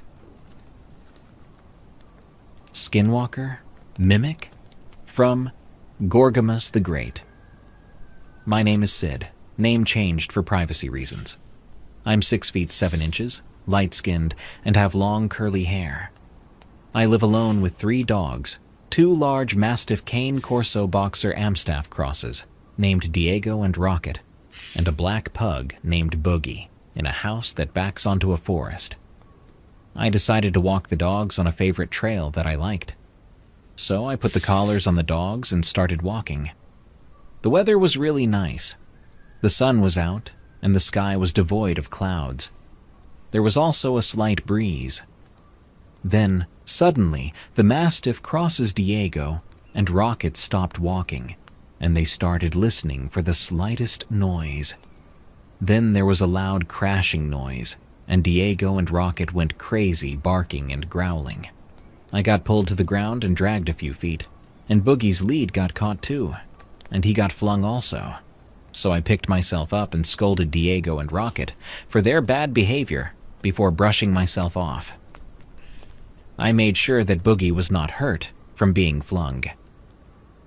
We continued down the trail until we found a large pond, and I let the dogs off. Diego and Rocket jumped into the water and started swimming out to the middle, while Boogie ran back and forth on the shore barking. An hour passed, and I called Diego and Rocket back as it became late afternoon. So we headed back the way we came. The slight breeze hissed between the trees, but there were no birds calling this time. I got the feeling that I was being watched by something. I didn't think much of it, and we continued. It was dusk when we got home, so I unlocked the house and let the dogs inside. Their automatic food dispensers had already filled up their bowls. I, on the other hand, heated up a bowl of spaghetti bolognese and started eating it. After I swallowed down the last big mouthful, I washed my bowl. I sat down on my bed to play NBA 2K22 to let my stomach churn and digest my big meal. Then Diego, Rocket, and Boogie came into my room. I stopped my game and took them outside.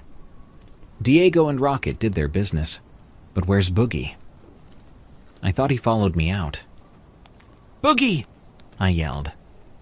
Panic started to fill me from losing Boogie. Then again, my large Mastiff crosses Diego, and Rocket stopped and turned to face the forest. They were intensely staring into the darkness, staring at someone or something. My fear increased for Boogie's safety now. Then Diego and Rocket advanced slowly forward, letting out a long, deep growl, still staring into the darkness. Then I heard a noise behind me and saw a very scared Boogie scratching at the door, begging to be let inside. I called the other two and ran back to the house. As I reached the steps, I heard the most disturbing thing ever. A loud, distorted, drawn-out, wailing "Boogie!" that echoed through the forest like someone or something was trying to mimic my voice. I rushed inside and shut the door. I ran into my room with the dogs and shut the door. Then I heard something big stomping up the steps, and when it reached the door, it started to aggressively bang and scratch the door, making distorted childlike laughing before losing interest and stomping back down the stairs. I still live in that same house with the dogs, but boy, I can't get that distorted voice out of my head. Crazy people on my camping trip, from Kakarot Killer Broly. This story happened over 10 years ago, but it still terrifies me to this day. I was 17 when this happened. I went on a camping trip with some of my friends and my girlfriend. When we got the tents and campfire set up, it was already getting dark outside, so we had a fire, telling jokes and stories. My friends went to bed while me and my girlfriend were heading to our tent. We were making out when we heard footsteps outside of our tent. I instantly thought, "John?" But then I heard him snoring in the tent next to ours. I looked outside the tent and saw 2 to 3 men standing near the fire pit. I closed the tent flap and whispered in her ear, "There are 2 or 3 guys near the fire pit." She got frightened by what I told her. I texted my friends. They all responded. I told them all, and we all agreed that we would confront them. It was 8 versus 3 at most, so we did. They were average-sized guys, and there were 3 of them in total. The one in the back was holding something. It looked like an axe. We were talking to them when I heard my girlfriend screaming. We turned to look, and there was another guy dragging her out of the tent. I ran and knocked him off his feet. He got up, and it turned into a huge brawl. They were outnumbered and outskilled, as we went to martial art classes 4 times a week. When we had them beaten, we ran to our cars. But before we could, one of them grabbed a large knife, and my girlfriend was running past him when he grabbed her by the ankle and cut into her calf. The friend that was the closest kicked him in the face, grabbed her, and she wrapped her arm around me as I brought her to the car. I took her to a hospital while the others went home. We are all still friends to this day, but I wonder what would have happened if me and my girlfriend went to sleep that night. The Smiling Dog, from Taco Dog. Hello, my name is Raina, and here's my story. One day, me and my friend Ella decided we would go exploring in the woods, and she didn't like the woods as much as me. We were wanting to find a place to camp. A few hours later, we were setting up camp and had found the perfect place. My friend Ella had a very uneasy feeling, but she shrugged it off. So did I. Later that evening, we started off to find firewood. My friend Ella told me that she didn't feel right. Of course, I told her that we are still going to get the wood. My brother had called me at the time and asked me where I was.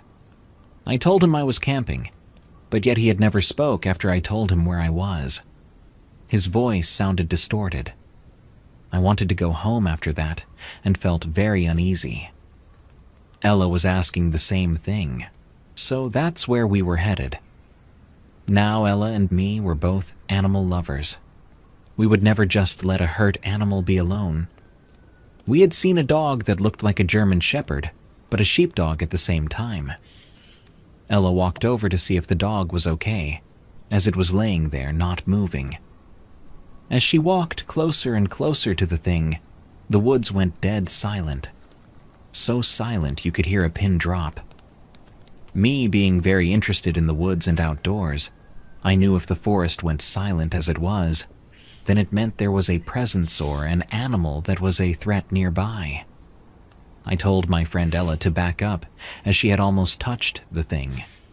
Then I smelled this rotting smell, and I almost threw up.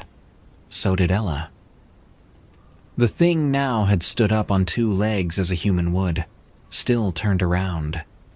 As the thing started to turn around, I saw a very human-like smile, but its teeth were too sharp to be a dog's or a human's. The thing started to lunge towards me and Ella. I almost soiled myself. I told my friend Ella to run to my home, and I would soon be there as well.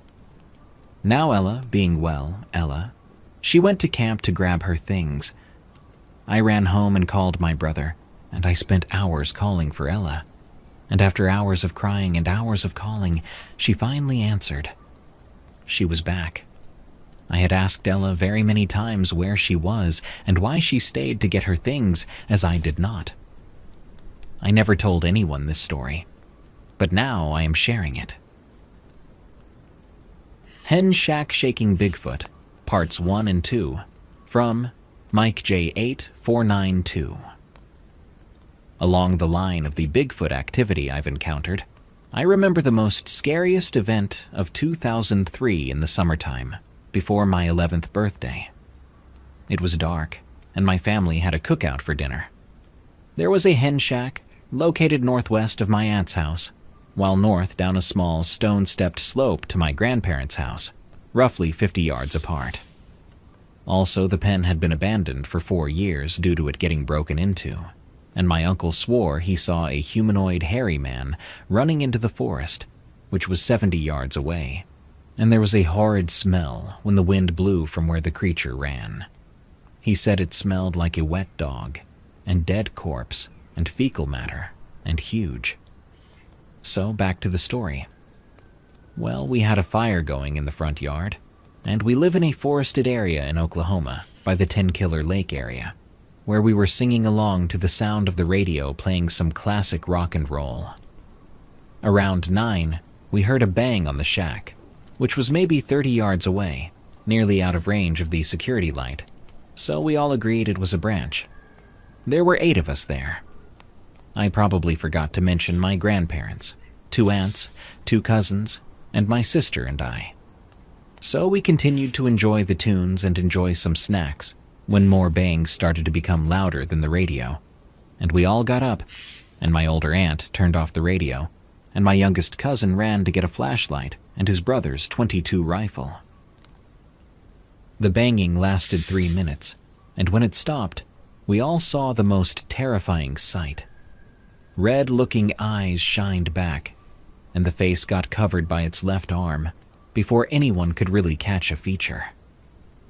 The sound made next scared us all except my grandpa, who had told me about these creatures that had existed. It was a loud howl that made everyone's chest vibrate, and we had to cover our ears, and the sound was never recognized until we found the Sierra recordings, which made my younger aunt faint when played to her to see if it was a match. While the sound was blowing our ears, my older cousin shot his gun in the air, and it stopped and let out a long growl and started hitting the shack 4 times in a row. He then shot towards the shack, not to actually shoot it, but to let it be known we didn't want that trouble in our area. That thing ran towards the forest, and the vibrations could be felt from the running it was doing. We gathered everything that needed to be taken in, and of course took it in. After the fire was put out, we all had to separate to go back to both the houses. My older cousin watched as my grandparents and I hurried down the steps to go in. We all slept in the dining room with the couches blocking both doors, and made sure our room doors were locked, and we had our keys to them in case a break-in happened by the creature. We did not hear anything the rest of the night, but in the future would happen again in that area, at my deceased grandparents' old home, still in the family hands. This is a true event. At the beginning of the school year in 2003, after the hen shack incident, new neighbors moved in close by at about 400 yards away.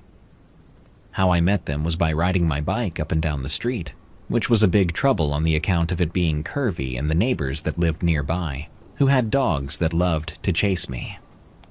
Well, here I am walking my bike towards our driveway when someone yells, "Are you lost?" As I turn around to see who it is that asked me that, I hear those evil dogs beginning to bark not too far away from where I'm at, so I yell back, "Run!" While doing so, I fumbled, hopping onto my bike, and my foot slipped off the pedal. The kid didn't know what I meant until he saw the 2 Rottweilers come out of the woods down the road from me. He turns and begins to run fast towards his house, and as I come to the spot he was just in, he turns to look back and screams, "Follow me!" So there we were, on the run from dogs, when suddenly the dogs stopped and started to whimper, then turned and ran back the way they came. Then, out of nowhere, that horrid stench hits my nostrils, and I begin to cover my nose, and this kid asks me, "Did you fart? It smells dead. You might want to get that checked." Speechless as I was, and it was to the point I could not move my body because a dreadful feeling had washed over me, and it became a fight or flight response. He asks me, "Are you a mute or deaf?" "Neither," I said after composing myself, so he did not worry, but he could tell by my expression there was something wrong with the stench around us. "Let's go," he says quite quickly as I get off my bike. We start walking, lost track of the stench after a short time walking with my friend, who I know now as BB, and the feelings were seeming back to normal until my wristwatch started beeping, and I noticed that I will be late for dinner if I don't leave now.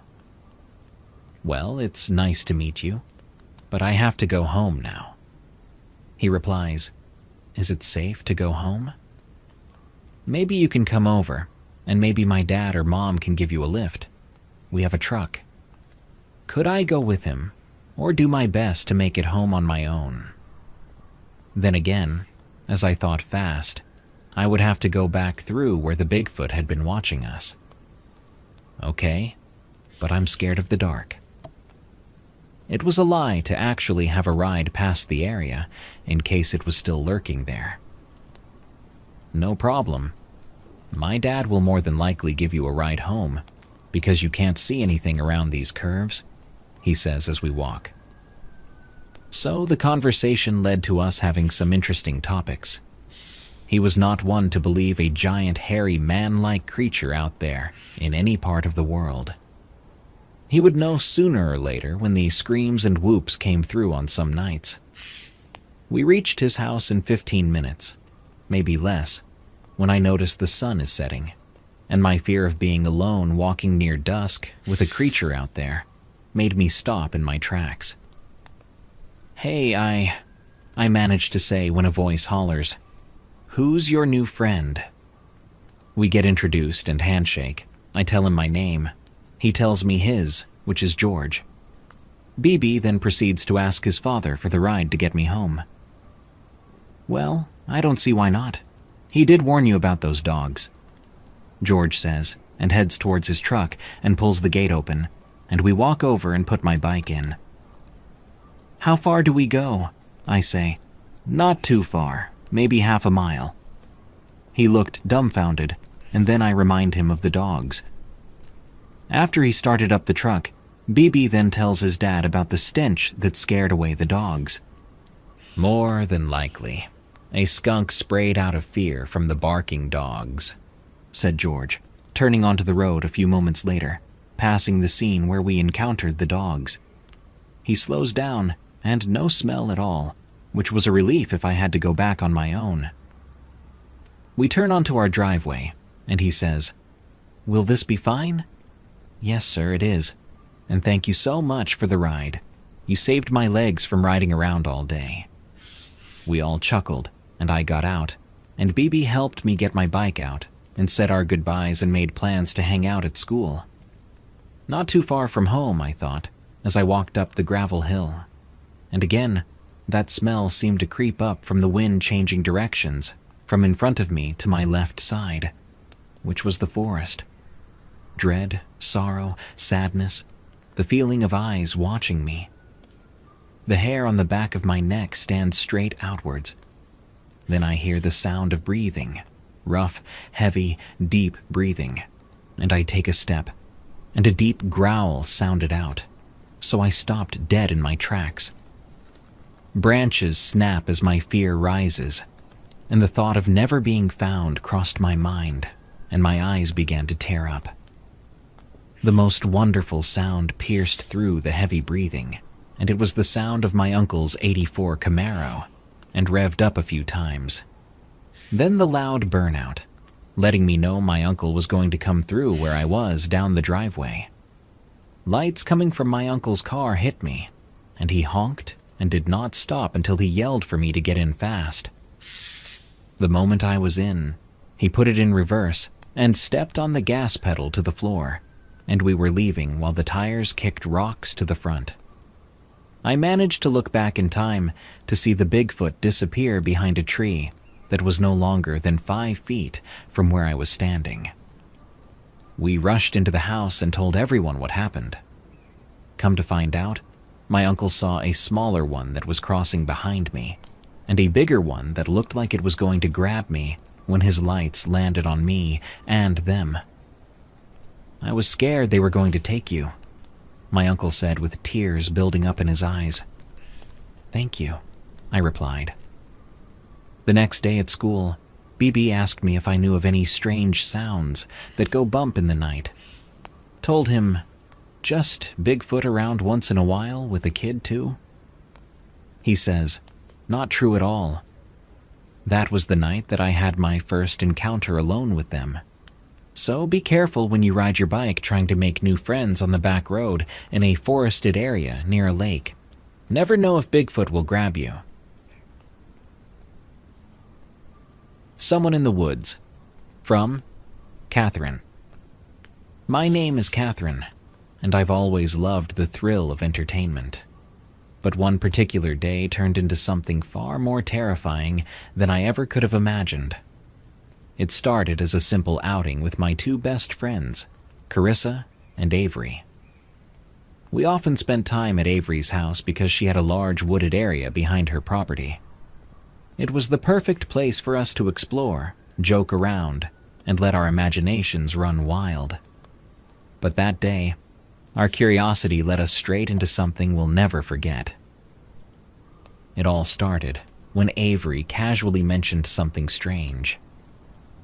"Hey guys, there's a dead deer in the woods," she said. Naturally, we wanted to check it out. A dead deer in the woods wasn't necessarily unusual, but for some reason, the way she said it made my stomach twist. Still, we decided to go see for ourselves. Bad mistake. We followed what we thought were deer tracks, moving deeper into the woods, but there was no sign of the deer. At first, we thought maybe another animal had dragged it away. The forest was eerily quiet, aside from the occasional rustling of leaves beneath our feet. As we walked, something else caught our attention. Something far stranger than a missing deer carcass. Smiley faces, carved into tree bark, drawn into the dirt, and even scraped into the snow. Creepy, uneven, smiley faces that seemed to appear more frequently the farther we went. I hadn't noticed them at first, but once I did, my skin prickled with unease. "This is really creepy," Carissa whispered, glancing around nervously. Despite the uneasy feeling creeping over us, we pressed on. Maybe it was some kind of prank. Maybe it was just our imaginations making things worse than they were. We reassured ourselves with these thoughts, but that didn't explain the chill in the air or the way my stomach clenched tighter with every step. Then we saw the word. Deer. It was written in uneven, jagged letters on the trunk of a tree. It looked hastily scratched into the bark, like someone had done it in a hurry. My heart began to pound. We stopped, looking at each other, waiting for someone to suggest we turn back. But for some stupid reason, we didn't. We kept going. We had almost convinced ourselves that it was all just a weird coincidence when we saw another word, this time scrawled into the snow in large, uneven letters. Kill. I felt my stomach twist into knots. The air around us seemed to grow colder. My body tensed, and the logical part of my brain screamed at me to turn around and run. This wasn't a game anymore. Someone had been here before us. Someone had written that message, and they were probably still here. "We need to go," I said, my voice shaking. "Now." Before anyone could argue, I turned on my heel and started sprinting back toward Avery's house. Carissa and Avery were right behind me, our feet crunching against the snow-covered ground as we ran. But just as we reached the edge of the woods, something made me glance over my shoulder. That's when I saw him. A man stood in the distance, partially hidden by the trees. He was old, with dark gray hair, a plaid shirt, and ripped-up jeans. His posture was eerily still, but the thing that made my blood turn to ice was the knife in his hand. He wasn't running after us, but he didn't have to. He just stood there, watching. "Run faster!" I screamed, pushing my legs harder than I ever had before. I could feel tears stinging my eyes, but I didn't dare stop. My breath came in quick, panicked gasps, my heartbeat hammering in my ears. By the time we burst through Avery's back door, I slammed it shut behind us, locking it immediately. We all stood there for a moment, panting, wide-eyed, too shocked to speak. We tried to calm down, convincing ourselves that maybe it had just been some creepy old man messing with us. Maybe he wasn't actually dangerous. Maybe we were overreacting. But then we found the note. Later that evening, when we had finally calmed down enough to peek outside, curiosity got the best of us. We stepped cautiously onto the back porch, our breath visible in the cold air. And there, sitting on the porch railing, was a small folded piece of paper. I hesitated before picking it up. My hands shook as I unfolded the note, revealing the chilling message inside. "I'll get you one day." Underneath the words was the same eerie, smiley face we had seen in the woods. I dropped the note as if it had burned me, stepping back in horror. Avery covered her mouth, her face pale. Carissa let out a shaky breath. None of us knew what to say. We never went back into those woods again. I still don't know who that man was or what he wanted. Was he watching us the whole time? Did he leave the smiley faces and messages for us to find? Or were we just in the wrong place at the wrong time? I don't have the answers, but I do know one thing. If you ever feel like something is wrong in the woods, trust your gut. Turn around, go home. Because you never know who or what might be waiting for you in the trees. The Shadow in the Woods. From Anonymous. I was 10 years old when my 3 brothers and I had one of the most terrifying experiences of our lives. We grew up in a house that backed up to acres of dense forest, a place that had been our playground for as long as I could remember. We had spent countless hours exploring the old logging trails, climbing trees, and building forts deep in the woods. It was our territory, a place we knew better than anyone. But that day, something changed. It started as just another afternoon adventure. My older brother, who was 12 at the time, led the way down one of the well-worn paths, while my younger twin brothers, 8 years old, trailed close behind me. The sun filtered through the canopy, casting long shadows across the trail, and the air was thick with the smell of pine and damp earth. We laughed and talked, kicking up dust as we walked, completely at ease in the place that had always felt like home. Then, without warning, everything shifted. A sudden wave of unease washed over me. It was like stepping into a place I wasn't supposed to be, a feeling so intense it made my skin crawl. The laughter died in our throats as we all came to a stop at the same time. The forest had gone silent. No birds chirping, no wind rustling through the trees. Just an oppressive, suffocating stillness. We weren't alone. I don't know how we knew it, but we did. Something was watching us. We stood frozen, scanning the trees, expecting to see movement. An animal, a person, anything. But there was nothing. Just the dense tangle of branches and undergrowth, stretching endlessly in every direction. The fear settled into my bones like ice water. Then, as if we all reached the same conclusion at once, we bolted. We ran as fast as we could, crashing through the underbrush, breath coming in ragged gasps. We didn't stop until we burst into the backyard, the safety of our house finally in sight. Even then, we didn't speak for a long time, each of us trying to make sense of what had just happened. It would have been easy to dismiss it as our imaginations running wild, but the way we all felt it at the same time, the way the woods fell silent, it wasn't normal. That should have been the end of it. A childhood scare, nothing more. But it wasn't. A few weeks later, we ventured deeper into the woods, testing our courage. This time we went farther than ever before, nearly 15 minutes from home. It was bright out, the kind of day where the sunlight felt warm and safe, chasing away the shadows from our last encounter. We had almost convinced ourselves that we had imagined everything, until it happened again. We had just started down a new path when we heard it. A crashing sound not far away, coming through the trees.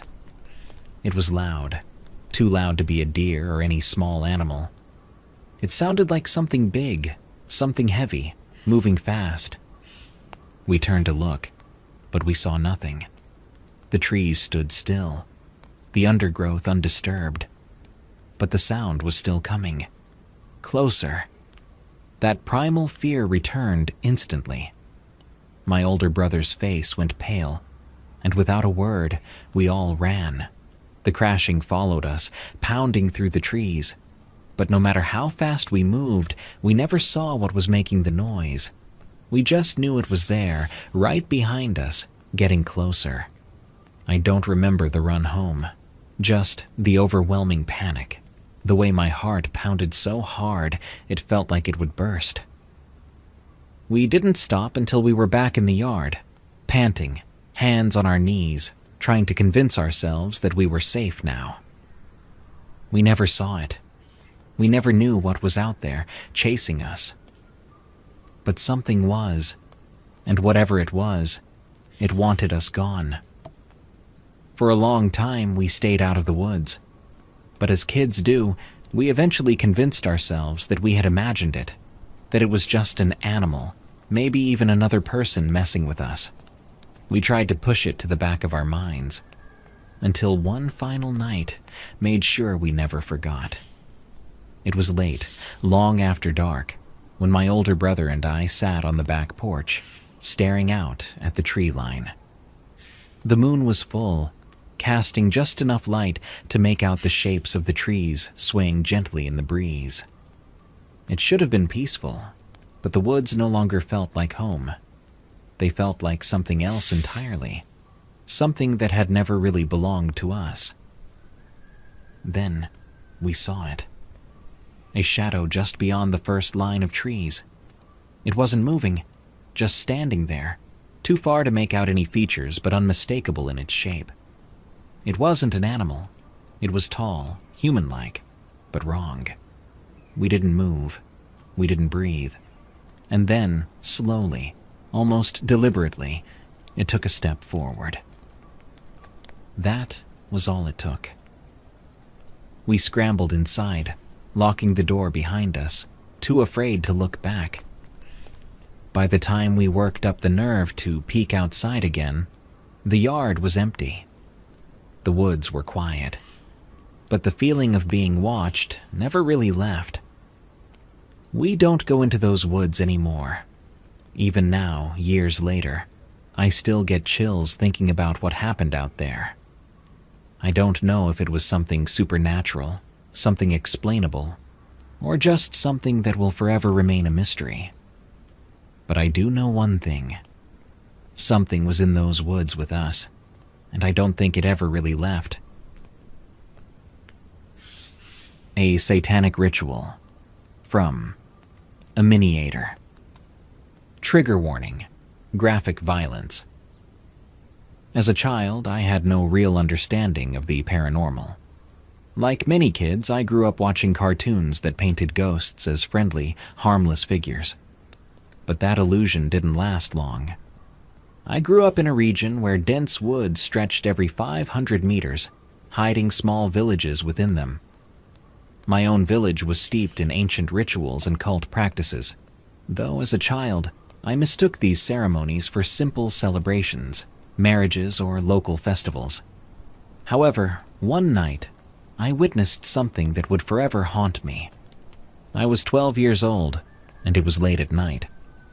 My family was among the most respected elders in the area, and though we had all witnessed strange occurrences over the years, we never openly acknowledged them. Supernatural entities were dismissed as folklore, not something to be feared. That night, I woke up needing to relieve myself. I had always prided myself on being fearless, so I decided to go outside alone. But as I stepped into the night, an unsettling feeling washed over me. An invisible force seemed to push back against me, as if my own body was trying to stop me from moving forward. Then I saw it. In the distance, partially hidden by the trees, a ritual was taking place. The participants wore eerie, bird-like masks, resembling the plague doctor masks of the 1500s. My stomach twisted as I realized this was no ordinary gathering. At the center of the group was a bound and mummified figure, alive, screaming, with only his eyes left uncovered. The raw terror in his gaze sent chills through my body, and as I took another hesitant step forward, his eyes locked onto mine, bulging in sheer horror, as if silently begging for help. The masked figures surrounded him, their movements deliberate, methodical. One of them raised a knife, and I watched in horror as they began severing his limbs one by one. Blood pooled beneath him as he writhed and screamed. Then, with an almost practiced efficiency, they moved to his chest. Finally, they beheaded him, leaving no trace of life in his mutilated body. But the ritual wasn't over.